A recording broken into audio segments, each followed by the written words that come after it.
अब अवगुण में गुण नहीं कोई, क्यों कर कंथ मिलावा होई। सहज सिंगार कामण कर आवे, तां सुहागण जां कंत पावे। सतनाम श्री वाहिगुरु जीओ। साकत कूड़े सच ना पावे, दुबदा बाधा आवे जावे। लिखिया लेख न मिटे कोई, गुरमुख मुक्त करावणिया। वाहिगुरु जी का खालसा, वाहिगुरु जी की फतेह। धन धन ਸਾਹਿਬ ਸ੍ਰੀ ਗੁਰੂ ਗ੍ਰੰਥ ਸਾਹਿਬ ਸੱਚੇ ਪਾਤਸ਼ਾਹ ਜੀ ਦੀ ਅੰਮ੍ਰਿਤ ਬਾਣੀ ਦੀ ਵਿਚਾਰ ਆਪ ਸਰਵਣ ਕਰਦੇ ਆ ਰਿਹਾ। ਧੰਨ ਗੁਰੂ ਨਾਨਕ ਦੇਵ ਕਿਰਪਾਲੂ ਜੀ, ਜਿਨ੍ਹਾਂ ਦੇ ਪਾਵਨ ਮੁਖਾਰ ਬਿੰਦ ਤੋਂ ਉਚਾਰਨ ਕੀਤੀਆਂ ਹੋਈਆਂ ਅਸ਼ਟਪਦੀਆਂ ਦੀ ਵਿਚਾਰ ਕੱਲ ਤੋਂ ਆਰੰਭ ਹੈ। ਸਤਿਗੁਰੂ ਜੀ ਨੇ ਇਸ ਅਸ਼ਟਪਦੀ ਵਿੱਚ ਗੁਰਮੁਖ ਤੇ ਮਨਮੁਖ ਦੀ ਪਰਿਭਾਸ਼ਾ ਦੱਸੀ ਹੈ। ਕੱਲ ਦੀ ਕਥਾ ਵਿੱਚ ਸ਼ਬਦ ਦੁਆਰਾ ਇੱਕ ਸਮਰੇ ਹੋਏ ਜੀਵਨ ਦੀ ਵਿਚਾਰ ਆਪਾਂ ਕੀਤੀ ਸੀ। ਸਤਿਗੁਰੂ ਸੰਖੇਪ ਵਿੱਚ ਸਮਝਾਉਣਾ ਚਾਹੁੰਦੇ ਨੇ ਕਿ ਗੁਰਮੁਖ ਤੇ ਮਨਮੁਖ ਦੇ ਜੀਵਨ ਵਿੱਚ ਇੰਨਾ ਫਰਕ ਹੈ ਕਿ ਜਿੰਨਾ ਕੂੜ ਤੇ ਸੱਚ ਵਿੱਚ। ਸ਼ਬਦ ਕਹਿਣ ਲੱਗੇ, ਗੁਰਮੁਖ ਕੂੜ ਨਾ ਭਾਵੇ, ਸੱਚ ਰਤੇ ਸੱਚ ਭਾਏ। ਸਾਕਤ ਸੱਚ ਨਾ ਪਾਵੇ, ਕੂੜਾ ਕੂੜੀ ਪਾਏ। ਗੁਰਮੁਖ ਨੂੰ ਕੂੜ ਨਹੀਂ ਚੰਗਾ ਲੱਗਦਾ ਤੇ ਸਾਕਤ ਨੂੰ ਸੱਚ ਨਹੀਂ ਚੰਗਾ ਲੱਗਦਾ। ਬੜਾ ਫਰਕ ਹੈ। ਇਹ ਤੇ ਇੰਨਾ ਫਰਕ ਹੈ ਜਿਵੇਂ ਇੱਕ ਹਨੇਰੇ ਵਿੱਚ ਰਹਿਣਾ ਪਸੰਦ ਕਰਦਾ ਹੋਵੇ ਤੇ ਇੱਕ ਪ੍ਰਕਾਸ਼ ਵਿੱਚ। ਸਤਿਗੁਰੂ ਨੇ ਹੋਰ ਖੁਲਾਸਾ ਕੀਤਾ, ਕਹਿਣ ਲੱਗੇ, ਲਿਖਦਿਆਂ ਲਿਖਦਿਆਂ ਕਾਗਦ ਮਸ ਖੋਈ, ਦੂਜਾ ਭਾਏ ਸੁਖ ਪਾਏ ਨਾ ਕੋਈ।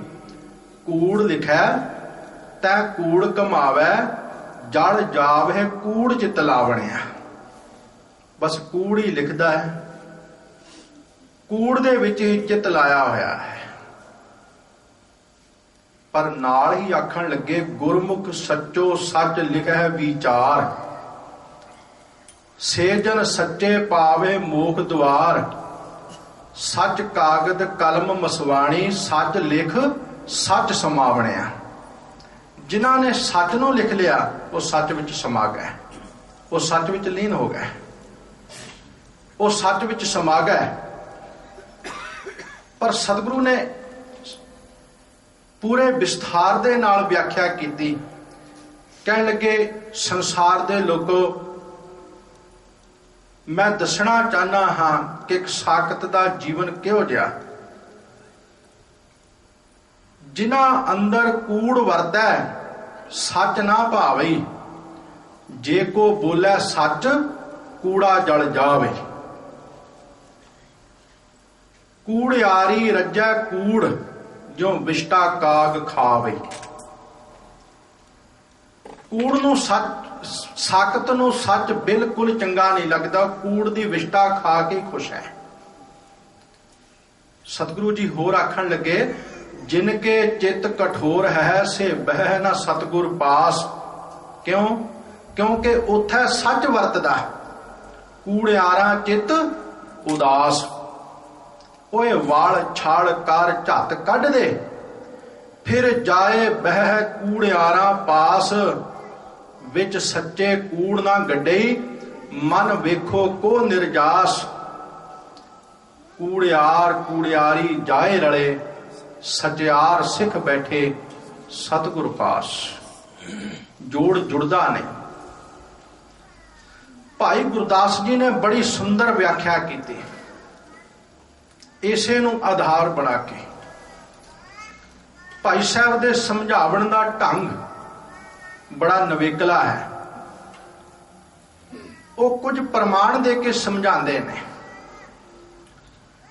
कह लगे कौआ जो मराल सभा जाए बैठे मान सर, दुचित उदास बास आस दुर्गंध की।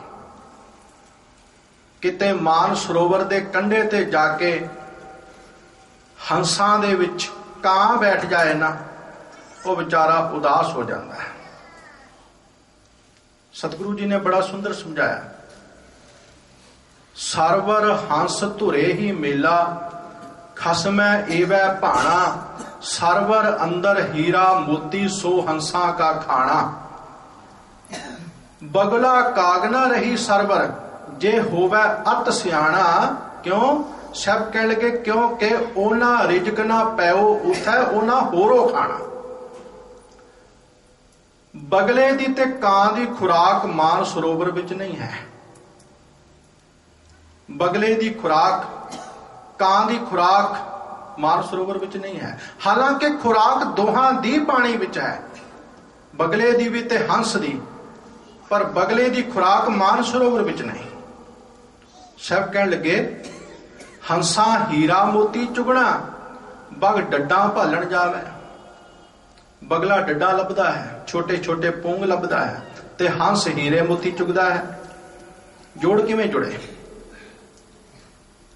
कां बैठ गया मान सरोवर ते जाके हंसां दी कतार विच, हंसां दी सभा विच, पर उदास हो गया क्योंकि कां दी खुराक होर सी। आ बच्चे नूं चुप कराओ। कां दी खुराक होर सी, केड़ी? सतगुरु ने बाणी विच फैसला दे दिता। कौआ काग को अमृत रस पाइया, तृप्तै विष्टा खाए मुख गो है। कां नूं भावें जिन्ने मर्जी चंगे चंगे पदार्थ पा दिओ, पर जिन्ना चिर वो विष्टा विच गंदगी विच मूंह नहीं ना मार दिंदा, उहनूं तृप्ति नहीं आंदी, उहनूं तृप्ति नहीं आंदी। मनुख दा भी कुछ इहो हाल है। मन कां बिरती वांग शैतान है। ये विकारां दी गंदगी विच जिन्ना चिर मूंह ना मार लवे, इसनूं तृप्ति नहीं आंदी। सच ते सच की है? बाणी। सच की है? बाणी। आपां रोज पढ़दे हैं ना, आवो सिख सतगुरु के प्यारे हो, गावो सच्ची बाणी। आखिरी तुका की ने? कह नानक सदा गावो ये सच्ची बाणी। बाणी सच्ची है। चौह जुग में अमृत साची बाणी। चौह जुग तो भाव हर समय। कोई इहो जिहा समा नहीं होएगा जदों ये बाणी झूठी पै जाए। कोई इहो जिहा समा नहीं होएगा जिस समय ते बाणी ना लागू हुंदी होएगी। इसे लिए बाणी सर्वकाली है, सर्व सांझी है, सर्वदेसी है। तीनों गुण बाणी ते पूरे उतरदे ने। कोई इहो जिहा मनुख नहीं जिस दे जीवन उपर ये बाणी पूरी ना उतरदी होवे। कोई इहो जिहा देश नहीं, इलाका नहीं जिथे ये बाणी दा विधान लागू ना हुंदा होवे, फलसफा ना हुंदा होवे। कोई इहो जिहा समा नहीं होएगा जदों इस बाणी दी गल पूरी ना हुंदी होएगी। अज विज्ञान ने खोज कीतियां ने कि कई ग्रह लभ लए ने, ते बाणी ने पहले कह दिता कई कोट सस्या रसूर नक्षत्र। एक सूरज नहीं, एक चंद्रमा नहीं, करोड़ा ही सूरज ने, करोड़ा ही चंद्रमा ने। विज्ञान ते हुण तस्दीक करदी है। विज्ञान बाणी नूं ही आधार बना के खोज पई कर रही है। ते सब कह लगे बाणी सच है, पर मनमुख दा साकत दा मन कां बिरती वाला है, जोड़ जुड़दा नहीं। दूसरा प्रमाण दिता, स्वान जो बैठाई है सुभग प्रजंग पर, त्याग जाए चाकी चाट हीन मत अंध की। कहन लगे किसे कूकर नूं किसे तख्त ते बैठा दईए, कह दईए कि अज तू इस रियासत दा, इस इलाके दा राजा है, बादशाह है, पर वो अपना सुभाव नहीं छड्डेगा। उसनूं उस हकूमत दे नाल, उस बादशाहत दे नाल, उस पदवी दे नाल कोई वास्ता नहीं। गुरु सिख नूं परम पद देना चाहते ने। गुर प्रसाद परम पद पाया। गुरु ते सिख नूं उस पदवी ते बैठाना चाहते ने जिस पदवी तो कोई ला ना सके, उस पदवी ते बैठाना चाहते ने। कायम दायम सदा पातशाही देना चाहते ने, पर एदा सुभाव उस स्वान जैसा है जिसनों उस अवस्था दे नाल कोई संबंध ही नहीं, कोई उस अवस्था दे नाल इसदा जोड़ जुड़दा ही नहीं जिस पदवी ते गुरु बिठाना चाहते हैं। एक तीसरा प्रमाण भाई साहब ने होर दिता। कहन लगे गर्दब अर्गजा, गर्दब अंग अर्गजा जो लेपन कीजै, लेटत पसम संग है कुटेव कंध की। अर्गजा कहते ने सारिया सुगंधियां नूं इकट्ठियां कर दिओ ते अर्गजा बनता है। तकरीबन 21-22 सुगंधियां नूं इकट्ठियां करके आपस में मिला दईए, उसनूं अर्गजा कहते हैं। भाई साहब कहन लगे गधे दे शरीर ते अर्गजा भी मल दिता जाए ना, ਉਹਦਾ ਉਸ ਨਾਲ कोई वास्ता नहीं। जिन्ना चिर ਉਹ ਭਸਮ ਵਿੱਚ ਸਵਾਹ ਵਿੱਚ ਧੂੜ ਵਿੱਚ ਲੇਟੇ ਨਾ ਮਾਰ ਲਵੇ ਉਹਨੂੰ ਤ੍ਰਿਪਤੀ नहीं आती। उस अर्गजे नाल उसका कोई संबंध नहीं। अर्गजा की है जिस विच सारियां सुगंधियां ने, तो बाणी की है जिस विच सारे रस ने। इस बाणी विच सारे रस ने। गुरु उस रस नाल जोड़ना चाहते ने जिस रस नाल जुड़िया मुड़ के कोई रस प्राप्त करने की इच्छा ना रह जाए, चाहना ना रह जाए। पर इस मन का सुभाव उस गर्दब जैसा है। इस बाणी विच तमाम रस लुके ने। एक कवि की रचना मैं थोड़ी सेवा विच रखनी चाहना। बाणी विच किन्ना को रस है। कहन लगे प्रेम को प्रभाव कैसो, जे किसी नूं प्यार नाल बुलाइए ते मन ते असर पैंदा ही है ना। प्रेम को प्रभाव कैसो, मीठो है रसाल जैसो, जिवें अंब मिठा हुंदा है। प्रेम को प्रभाव कैसो, मीठो है रसाल जैसो, कैसो है रसाल, जैसे मेवा मोद दानी है, जिवें मेवा मिठा हुंदा है। कैसे मेवा, मिश्री सौ। कैसे मिश्री, कहन लगे मेवा किन्ना को मिठा, जिवें मिश्री मिठी होवे। कैसे मेवा, मिश्री सो, कैसे मिश्री, जैसो है प्यूख प्यारो। कहन लगे मेवा इदा मिठा जिवें मिश्री मिठी होंदी है। कैसे है, कैसे मेवा, मिश्री सो, कैसे मिश्री, जैसे मीठी कविता सुहानी है। किसी चंगे शायर की कविता होवे ना, जिन्नी ओ मिठी होंदी है। कहन लगे कैसे कविताई मीठी, जैसो है प्यूख प्यार। कविता किन्नी मिठी है जिना के अमृत मिठा है। कैसी कविताई मिठी, जैसो है प्यूख प्यारो। कैसो है प्यूख प्यारो, जैसे गंग मानी है। जिवें सनातन मत वालियां ने गंगा नूं पवित्र मन्निया। कहन लगे कैसे गंग मानी, जैसे ब्रह्मानंद ज्ञानी गाथ। गंगा किवें प्यारी है, जिवें मानो किसी ब्रह्म ज्ञानी की जीवन गाथा प्यारी है। किसी भाई मती दास वर्गे की, किसी भाई मनी सिंह वर्गे की ब्रह्म ज्ञानी की गाथा। कहन लगे कैसे गंग मानी, जैसे ब्रह्मानंद ज्ञानी गाथ। ते आखिरी तुक विच बड़ा सुंदर नतीजा कटिया। कहंदा कैसो प्रेम को प्रभाव कैसो, मीठो है रसाल जैसो। कैसो है रसाल, जैसे मेवा मोद दानी है। कैसे मेवा, मिश्री सो। कैसे मिश्री, मिश्री किवें मिठी है, जैसे मीठी कविता सुहानी है। कैसी कविता ये मीठी, जैसो है प्यूख प्यारो। कैसो है प्यूख प्यारो, जैसे गंग मानी है। कैसे गंग मानी, जैसे ब्रह्मानंद ज्ञानी गाथ, कैसे ब्रह्मानंद जैसे ग्रंथ जू की बानी है। विद्वान कहता सारे रस इकट्ठे कर दईए तो इन्ना रस गुरबाणी विच है, पर मन का की हाल है? इस मन का की हाल है? सुखमनी साहिब दे विच गुरु अर्जन देव जी महाराज ने मन की हालत दसी। कहन लगे कि चंदन लेप उतारै धोए, गर्द प्रीत भस्म संग होए। गर्दब अंग अर्गजा जो लेपन कीजै, लेटत भस्म संग है कुटेव कंध की। ते भाई साहब चौथी तुक विच आखण लगे, तैसे असाध साध संगत ना प्रीत चीत, मनसा उपाद अपराध संबंध के। बस इसे तरह असाध भी साकत भी सच नाल नहीं जुड़ता, सच तो दूर ही रहिंदा। अज दे शब्द की आरंभता गुरु इथों कर रहे ने। आओ प्यार नाल सरवण करो जी। साकत कूड़े सच ना भावै, कूड़े साकत नूं सच नहीं चंगा लगता। साकत कूड़े सच ना पावे, ओनू सच चंगा नहीं लगता।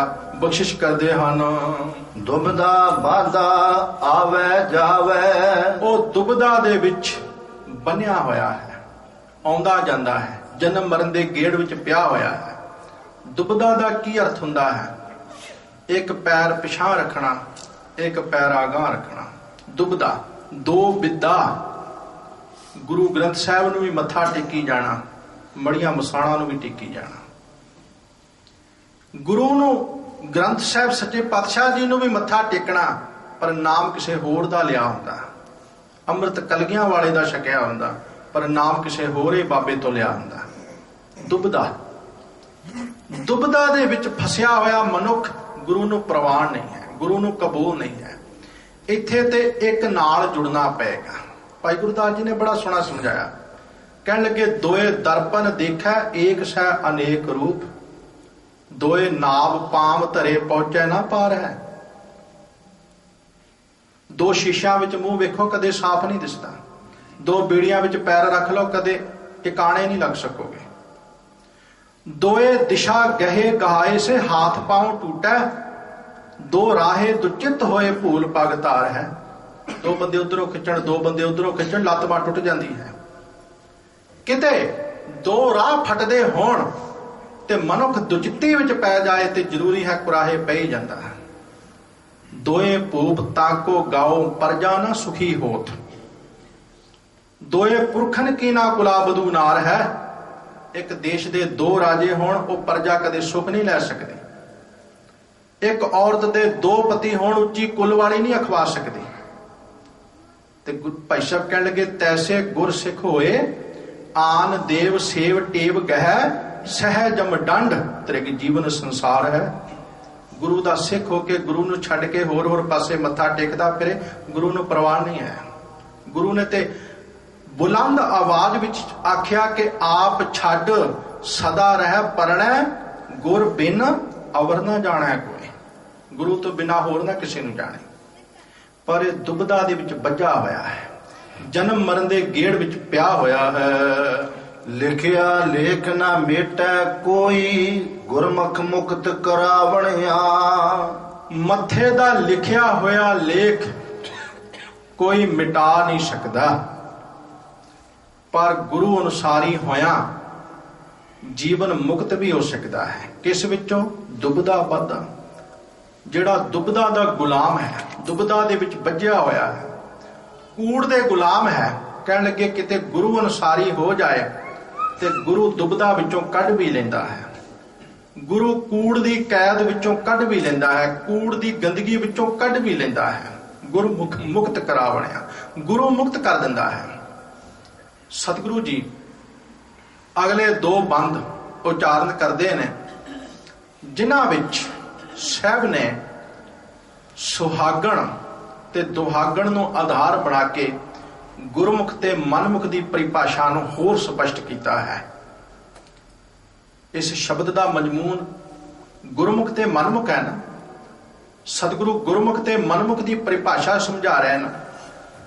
ਹੁਣ ਤੱਕ ਸਾਹਿਬ ਨੇ ਗੁਰਮੁਖ ਤੇ ਮਨਮੁਖ ਦੀ ਪਰਿਭਾਸ਼ਾ ਸਮਝਾਈ ਹੈ, ਪਰ ਸਾਹਿਬ ਕਹਿਣ ਲੱਗੇ ਮੈਂ ਹੋਰ ਸਪਸ਼ਟ ਕਰਨ ਵਾਸਤੇ ਕੁਝ ਅਲੰਕਾਰ ਲੈਣਾ ਚਾਹੁੰਦਾ ਹਾਂ, ਤੇ ਗੁਰੂ ਨੇ ਅਲੰਕਾਰ ਲਿਆ ਹੈ ਦੁਹਾਗਣ ਦਾ ਤੇ ਸੁਹਾਗਣ ਦਾ।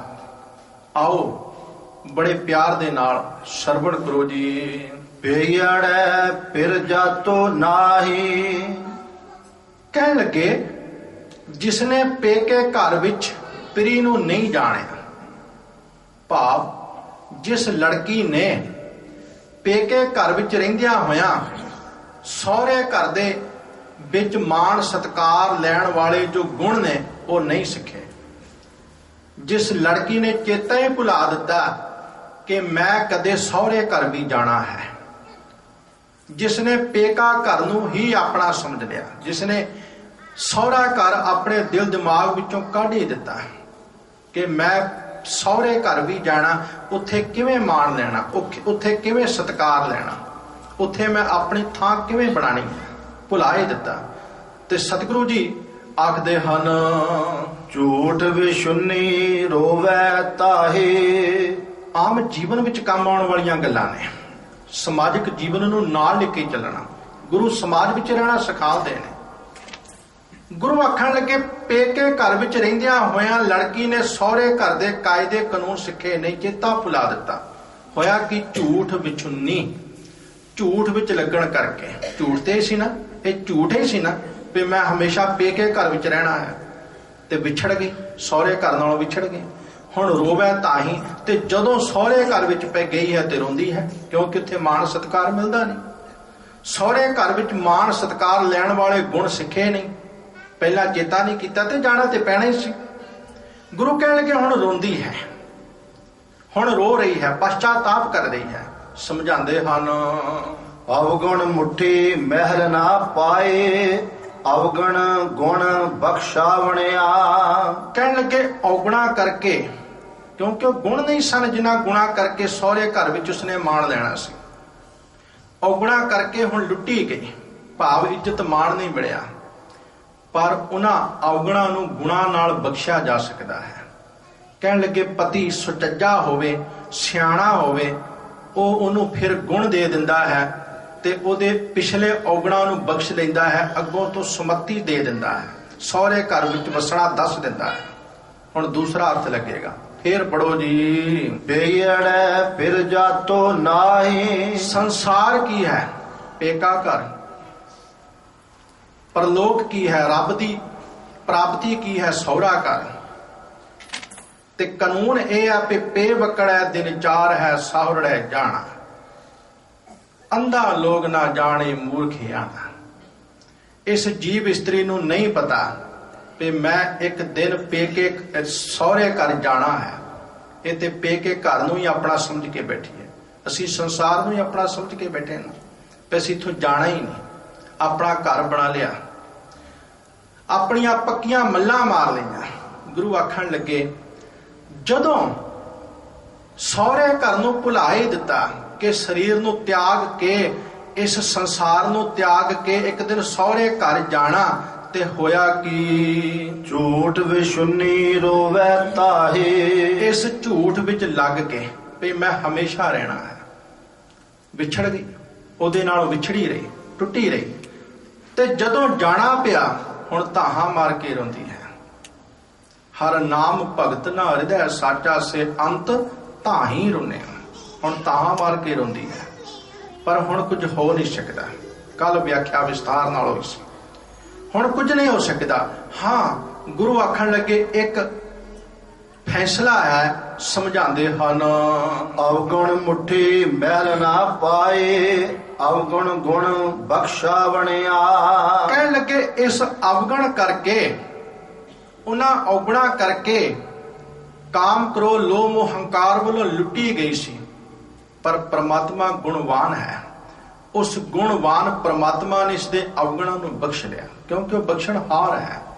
ਉਹ ਗੁਣਾਂ ਨਾਲ ਬਖਸ਼ ਲੈਂਦਾ ਹੈ, ਉਸ ਦਾ ਸੁਭਾਅ ਬਖਸ਼ਿੰਦਾ ਵੀ ਹੈ।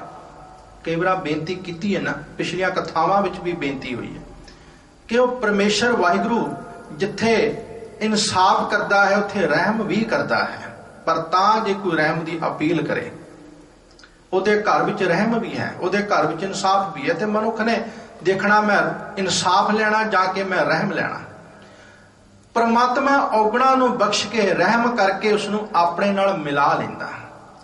ਇਹ ਸੀ ਦੁਹਾਗਣੀ ਦੀ ਗੱਲ, ਉਸ ਦੀ ਗੱਲ ਜਿਸ ਨੇ ਪੇਕੇ ਘਰ ਨੂੰ ਸੱਚ ਸਮਝ ਲਿਆ ਤੇ ਸਹੁਰੇ ਘਰ ਨੂੰ ਦਿਲ ਦਿਮਾਗ ਵਿੱਚੋਂ ਕੱਢ ਹੀ ਦਿੱਤਾ। ਹੁਣ ਗੁਰੂ ਸਮਝਾਉਂਦੇ ਨੇ ਤੂੰ ਦੁਹਾਗਣੀ ਨਹੀਂ, ਤੂੰ ਸੁਹਾਗਣੀ ਬਣਨਾ ਹੈ। ਤੂੰ ਕਿਵੇਂ ਸਹੁਰੇ ਘਰ ਦੇ ਵਿੱਚ ਮਾਣ ਲੈਣਾ ਹੈ, ਦੂਸਰੇ ਬੰਦ ਵਿੱਚ ਬਹੁਤ ਹੀ ਸੋਹਣੇ ਢੰਗ ਨਾਲ ਸਮਝਾ ਰਹੇ ਹਨ। ਪਿਆੜੈ ਜਿਨ ਜਾਤਾ ਪਿਆਰਾ, ਜਿਸ ਨੇ ਪੇਕੇ ਘਰ ਵਿੱਚ ਆਪਣੇ ਪਿਆਰੇ ਨੂੰ ਜਾਣ ਲਿਆ, ਸਹੁਰੇ ਘਰ ਦੇ ਕਾਇਦੇ ਕਾਨੂੰਨ ਉਹ ਗੁਣਾਂ ਨੂੰ ਜਾਣ ਲਿਆ। ਉਹ ਕਿਹੜੇ ਨੇ? ਆਮ ਜੀਵਨ ਦੇ ਵਿੱਚ ਗੱਲ ਕੰਮ ਆਉਣ ਵਾਲੀ ਹੈ ਤੇ ਗੱਲ ਗੁਰੂ ਦੀ ਹੈ, ਕੋਲੋਂ ਤੇ ਗੱਲ ਕਰਨੀ ਕੋਈ ਨਹੀਂ। ਅਗਰ ਮੈਂ ਬਾਣੀ ਨੂੰ ਛੱਡ ਕੇ ਕੁਝ ਆਪਣੀ ਗੱਲ ਕਹਾਂ ਤਾਂ ਮੇਰੀ ਗੱਲ ਹੋਏਗੀ ਤੇ ਮੇਰੀ ਸਮਝ ਕੇ ਤਿਆਗ ਦੇਣਾ, ਛੱਡ ਦੇਣਾ। ਗੁਰੂ ਜਦ ਜੀਵਨ ਦੇ ਹਰ ਮੋੜ ਤੋਂ ਅਗਵਾਈ ਕਰ ਰਹੇ ਨੇ ਤੇ ਫਿਰ ਕਿਉਂ ਅਸੀਂ ਆਪਣੀ ਮੱਤ ਨੂੰ ਗੁਰੂ ਦੀ ਮੱਤ ਵਿੱਚ ਕਸੋੜਨਾ? ਇਹ ਜੋ ਤੇ ਬਿਮਾਰੀ ਪੈ ਗਈ ਸਾਨੂੰ। ਅਸੀਂ ਜਦੋਂ ਗੁਰੂ ਦੀ ਮੱਤ ਵਿੱਚ ਆਪਣੀ ਮੱਤ ਲਿਆ ਕੇ ਕਸੋੜਦੇ ਹਾਂ। ਗੁਰੂ ਕਹਿਣ ਲੱਗੇ ਇੱਕ ਲੜਕੀ ਨੇ ਸਹੁਰੇ ਘਰ ਵਿੱਚ ਮਾਣ ਲੈਣ ਵਾਸਤੇ ਸਿਰਫ 2 ਗੱਲਾਂ ਸਿੱਖਣੀਆਂ ਨੇ। 2 ਗੱਲਾਂ, ਸਿਰਫ 2। ਕਿਹੜੀਆਂ ਕਿਹੜੀਆਂ? ਚੱਜ ਤੇ ਆਚਾਰ। ਆ 2 ਗੱਲਾਂ। ਉਸ ਲੜਕੀ ਨੇ ਜੇ ਸਹੁਰੇ ਘਰ ਵਿੱਚ ਮਾਣ ਲੈਣਾ ਹੈ, ਇੱਕ ਤੇ ਚੱਜ ਸਿੱਖੇ, ਘਰ ਨੂੰ ਕਿਵੇਂ ਸਾਂਭਣਾ, ਘਰ ਸਾਂਭਣ ਦਾ ਚੱਜ, ਭੋਜਨ ਤਿਆਰ ਕਰਨ ਦਾ ਚੱਜ, ਪਤੀ ਦੇ ਸਤਿਕਾਰ ਦਾ ਚੱਜ, ਸੱਸ ਸਹੁਰੇ ਦੇ ਸਤਿਕਾਰ ਦਾ ਚੱਜ, ਆਏ ਗਏ ਮਹਿਮਾਨ ਦੀ ਸੇਵਾ ਦਾ ਚੱਜ, ਬੋਲਣ ਦਾ ਚੱਜ, ਪਹਿਨਣ ਦਾ ਚੱਜ, ਖਾਣ ਦਾ ਚੱਜ, ਪੈਸਾ ਖਰਚਣ ਦਾ ਚੱਜ, ਹਰ ਪੱਖ ਤੋਂ ਚੱਜ ਹੋਵੇ ਉਸਨੂੰ। ਇਹ ਜੋ ਹੈ ਨਾ, ਅਸੀਂ ਕਹਿੰਦੇ ਆ ਤੈਨੂੰ ਬੋਲਣ ਦਾ ਚੱਜ ਨਹੀਂ, ਅਸੀਂ ਕਹਿੰਦੇ ਆ ਤੈਨੂੰ ਖਾਣ ਦਾ ਚੱਜ ਨਹੀਂ। ਸਤਿਗੁਰੂ ਆਖਣ ਲੱਗੇ ਜੇ ਇੱਕ ਲੜਕੀ ਨੇ ਸਹੁਰੇ ਘਰ ਵਿੱਚ ਮਾਣ ਲੈਣਾ, ਕੋਈ ਆਪਣੀ ਨਵੇਕਲੀ ਥਾਂ ਬਣਾਣੀ ਹੈ ਨਾ, ਤੇ ਪਹਿਲਾ ਗੁਣ ਉਸਨੂੰ ਸਿੱਖਣਾ ਪਏਗਾ ਹਰ ਪੱਖ ਤੋਂ ਚੱਜ, ਤੇ ਦੂਸਰਾ ਹੈ ਆਚਾਰ। ਆਚਰਣ ਵੀ ਉੱਚਾ ਹੋਵੇ। ਚੱਜ ਤੇ ਹੈ ਪਰ ਆਚਰਣ ਉੱਚਾ ਨਹੀਂ, ਆਚਰਣ ਨਹੀਂ ਹੈ, ਆਚਰਣ ਦੀ ਡਿੱਗੀ ਹੋਈ ਹੈ। ਕਹਿਣ ਲੱਗੇ ਚੱਜ ਭਾਵੇਂ ਜਿੰਨਾ ਮਰਜ਼ੀ ਚੰਗਾ ਹੋਵੇ, ਜਿੰਨੀ ਮਰਜ਼ੀ ਮਿੱਠ ਬੋਲੜੀ ਹੋਵੇ, ਭੋਜਨ ਜਿੰਨਾ ਮਰਜ਼ੀ ਸਵਾਦਲਾ ਤਿਆਰ ਕਰਦੀ ਹੋਵੇ, ਆਏ ਗਏ ਮਹਿਮਾਨ ਦੀ ਆਓ ਭਗਤ ਵੀ ਕਰਦੀ ਹੋਵੇ, ਪਰ ਜੇ ਆਚਰਣ ਨਹੀਂ ਨਾ ਉੱਚਾ ਸੁੱਚਾ, ਉਹ ਵੀ ਸਹੁਰੇ ਘਰ ਵਿੱਚ ਮਾਣ ਨਹੀਂ ਲੈ ਸਕੇਗੀ। ਆਚਰਣ ਆਪਣੇ ਪਤੀ ਤੋਂ ਬਿਨਾਂ ਕਿਸੇ ਦੂਸਰੇ ਨੂੰ ਆਪਣੀ ਭਰਾ ਦੀ ਨਿਗਾਹ ਨਾਲ ਤੇ ਵੇਖੇ, ਪਿਓ ਦੀ ਨਿਗਾਹ ਨਾਲ ਤੇ ਵੇਖੇ, ਪਰ ਪਤੀ ਦੀ ਨਿਗਾਹ ਨਾਲ ਨਾ ਵੇਖੇ। ਆਚਰਣ। ਤੇ ਗੁਰੂ ਆਖਣ ਲੱਗੇ ਇਸ ਜੀਵ ਇਸਤਰੀ ਦਾ ਇਹ ਸੰਸਾਰ ਪੇਕਾ ਘਰ ਹੈ ਤੇ ਦਰਗਾਹ ਪਰਮਾਤਮਾ ਦੀ ਹਜ਼ੂਰੀ ਸਹੁਰਾ ਘਰ ਹੈ। ਇਸ ਨੇ ਗੁਰੂ ਕੋਲੋਂ ਉਹ ਚੱਜ ਤੇ ਆਚਾਰ ਸਿੱਖਣੇ ਨੇ। ਪਈੜੈ ਸ਼ਹ ਸੇਵ ਤੂੰ, ਸਾਵਰੜੈ ਸੁਖ ਵਸ, ਗੁਰ ਮਿਲ ਚੱਜ ਆਚਾਰ ਸਿੱਖ, ਤੁਧ ਕਦੇ ਨਾ ਲੱਗੈ ਦੁੱਖ। ਜਦੋਂ ਤੂੰ ਪਰਮਾਤਮਾ ਕੰਤ ਹੈ, ਪਰਮਾਤਮਾ ਪਤੀ ਹੈ, ਇਸ ਜਗ ਮੈਂ ਪੁਰਖ ਏਕ ਹੈ, ਹੋਰ ਸਗਲੀ ਨਾਰ ਸੁਭਾਈ। ਬਾਕੀ ਤੇ ਆਪਾਂ ਸਭ ਜੀਵ ਇਸਤਰੀਆਂ ਨਾ, ਪਰਮਾਤਮਾ ਕੰਤ ਹੈ। ਠਾकुर ਏਕ ਸਬਾਈ ਨਾਰ, ਪਰਮਾਤਮਾ ਕੰਤ ਹੈ। ਪਰਮਾਤਮਾ ਕੰਤ ਹੈ। ਉਸ ਸਹੁਰੇ ਘਰ ਵਿੱਚ ਤੂੰ ਗੁਰੂ ਕੋਲੋਂ ਚੱਜ ਸਿੱਖ। ਤੇ ਚੱਜ ਕੀ ਹੈ? ਚੱਜ ਕੀ ਹੈ? ਜੀਵਨ ਦੀ ਰਹਿਣੀ ਬਹਿਣੀ, ਰਹਿਤ ਮਰਜ਼ਾਦਾ ਚੱਜ ਹੈ। ਭਾਈ ਗੁਰਦਾਸ ਜੀ ਨੇ ਵਿਆਖਿਆ ਕਰ ਦਿੱਤੀ, ਗੁਰਸਿੱਖ ਭਲ ਕੇ ਉੱਠ ਕਰ ਅੰਮ੍ਰਿਤ ਵੇਲੇ ਸਰਨਾ ਬੰਦਾ, ਗੁਰ ਕੇ ਬਚਨ ਉਚਾਰ ਕੇ ਧਰਮਸ਼ਾਲਾ ਦੀ ਸੁਰਤ ਕਰੰਦਾ,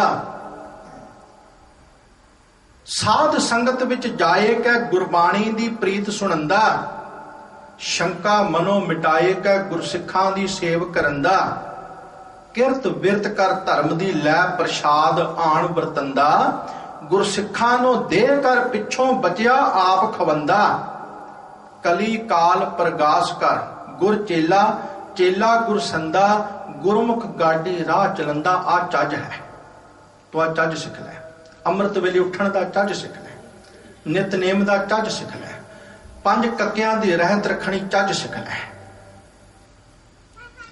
ਹਰ ਜੀਵਨ ਦੇ ਕਾਰਜ ਵਿੱਚ ਗੁਰਮਤਿ ਨੂੰ ਲਾਗੂ ਕਰਨ ਦਾ ਚੱਜ ਸਿੱਖ ਲੈ। ਇਹ ਨਾ ਹੋਵੇ ਤੇਰੇ ਪੁੱਤਰ ਦਾ ਹੋਵੇ ਵਿਆਹ ਤੇ ਤੂੰ 10 ਲੱਖ ਰੁਪਈਆ ਦੇ ਕੇ ਕਿਸੇ ਗਾਇਕ ਨੂੰ ਸੱਦ ਕੇ ਉੱਥੇ ਅਸ਼ਲੀਲਤਾ ਫੈਲਾਵੇਂ। ਬਿਹਤਰ ਹੈ ਕਿ ਕੁਝ ਪੈਸੇ ਦੇ ਕੇ ਤੂੰ ਕਿਸੇ ਪ੍ਰਚਾਰਕ ਨੂੰ ਸੱਦੇ ਤਾਂ ਕਿ ਤੇਰੇ ਆਏ ਹੋਏ ਰਿਸ਼ਤੇਦਾਰ, ਤੇਰੇ ਸੱਜਣ ਮਿੱਤਰ ਗੁਰਮਤਿ ਤੋਂ ਜਾਣੂ ਹੋ ਸਕਣ। ਚੱਜ ਸਿੱਖ। ਅੱਜ ਸਾਨੂੰ ਨਾ ਤੇ ਬੱਚਿਆਂ ਦਾ ਜਨਮ ਦਿਹਾੜਾ ਮਨਾਉਣ ਦਾ ਚੱਜ ਹੈ, ਨਾ ਆਪਣੇ ਬੱਚਿਆਂ ਦੇ ਵਿਆਹ ਕਰਨ ਦਾ ਹੀ ਚੱਜ ਹੈ। ਕਿੱਥੇ ਚੱਜ ਹੈ? ਬਸ ਇੱਕ ਦੇ ਉੱਪਰ ਸਿੱਟਿਆ ਹੋਇਆ ਪ੍ਰਚਾਰਕ ਨੇ। ਹਰ ਸਿੱਖ ਦਾ ਜੀਵਨ ਪ੍ਰਚਾਰ ਹੋਣਾ ਚਾਹੀਦਾ। ਹਰ ਸਿੱਖ ਦਾ ਜੀਵਨ ਅਸੀਂ ਆਪੋ ਆਪਣੇ ਢੰਗ ਨਾਲ ਪ੍ਰਚਾਰ ਕਰ ਸਕਦੇ ਹਾਂ। ਅਸੀਂ ਜਨਮ ਸੰਸਕਾਰ, ਵਿਦਿਆ ਸੰਸਕਾਰ, ਆਨੰਦ ਸੰਸਕਾਰ, ਮ੍ਰਿਤਕ ਸੰਸਕਾਰ ਜੇ ਗੁਰਮਤਿ ਦੇ ਅਨੁਸਾਰ ਕਰੀਏ ਤੇ ਇਹ ਪ੍ਰਚਾਰ ਨੇ, ਇਹ ਵੀ ਪ੍ਰਚਾਰ ਹੈ, ਪਰ ਇਹ ਸਾਨੂੰ ਚੱਜ ਹੈ ਨਹੀਂ। ਗੁਰਮਤਿ ਦਾ ਪ੍ਰਚਾਰ ਕਰਨ ਦਾ ਸਾਨੂੰ ਚੱਜ ਹੈ ਨਹੀਂ। ਹਰ ਸਿੱਖ ਨੂੰ ਗੁਰਮਤਿ ਦਾ ਪ੍ਰਚਾਰ ਕਰਨ ਦਾ ਚੱਜ ਹੋਣਾ ਚਾਹੀਦਾ। ਗੁਰੂ ਕਹਿਣ ਲੱਗੇ ਚੱਜ ਸਿੱਖ, ਪਰ ਨਾਲ ਆਚਾਰ ਵੀ ਸਿੱਖ। ਤੇ ਆਚਾਰ ਕਿਹੜਾ ਹੈ? ਆਚਾਰ ਇਹ ਜੋ ਨਾ ਵੀ ਇੱਕ ਲੜਕੀ ਆਪਣੇ ਪਤੀ ਤੋਂ ਬਿਨਾਂ ਕਿਸੇ ਦੂਸਰੇ ਨੂੰ ਦੇਖੇ ਤੱਕ ਨਾ। ਤੇ ਗੁਰੂ ਕਹਿਣ ਲੱਗੇ ਬਸ ਪ੍ਰਮਾਤਮਾ ਤੋਂ ਬਿਨਾਂ ਕਿਸੇ ਹੋਰ ਦੇਵੀ ਦੇਵਤੇ ਨੂੰ ਨਹੀਂ ਜਾਣਨਾ। ਇੱਕ ਸਮਤ ਰਤ ਜਾਨ ਮਾਨ ਪ੍ਰਭ, ਦੂਸਰ ਮਨ ਹੈ ਨਾ ਆਨਾ ਨਾ। ਦੂਸਰ ਨੂੰ ਆਪਣੇ ਮਨ ਵਿੱਚ ਆਣ ਨਾ ਦੇ। ਏਕੋ ਜਪ ਏਕੋ ਸਾ ਲਾਹੇ, ਏਕ ਸਿਮਰ ਏਕੋ ਮਨ ਆਹੇ, ਇੱਕ ਸਕੇ ਗੁਣ ਗਾਓ ਅਨੰਤ। ਮੇਰੇ ਮਨ ਇੱਕ ਸਿਉ ਚਿਤ ਲਾਏ। ਇੱਕ ਨਾਲ ਜੁੜ, ਇੱਕ ਨਾਲ ਜੁੜ। ਹਾਂ, ਦੂਸਰਿਆਂ ਦਾ ਸਤਿਕਾਰ ਕਰ, ਪਰ ਜੁੜ ਇੱਕ ਨਾਲ, ਇੱਕ ਨਾਲ। ਜਿਸ ਦਿਨ ਤੂੰ 2 ਨਾਲ ਜੁੜ ਗਿਆ ਨਾ, ਗੱਲ ਖਰਾਬ ਹੋ ਜਾਏਗੀ। ਫਿਰ ਪੜੋ ਜੀ। ਪੇੜੇ ਜਿਨ ਜਾਤਾ ਪਿਆਰਾ, ਜਿਸ ਜੀਵ ਇਸਤਰੀ ਨੇ ਪੇਕੇ ਘਰ ਵਿੱਚ ਆਪਣੇ ਪਿਆਰੇ ਪ੍ਰਭੂ ਨੂੰ ਜਾਣ ਲਿਆ, ਉਹਦੇ ਘਰ ਵਿੱਚ ਮਾਣ ਸਤਿਕਾਰ ਲੈਣ ਵਾਲੇ ਗੁਣ ਗੁਰੂ ਤੋਂ ਸਿੱਖ ਲੈ ਹਨ।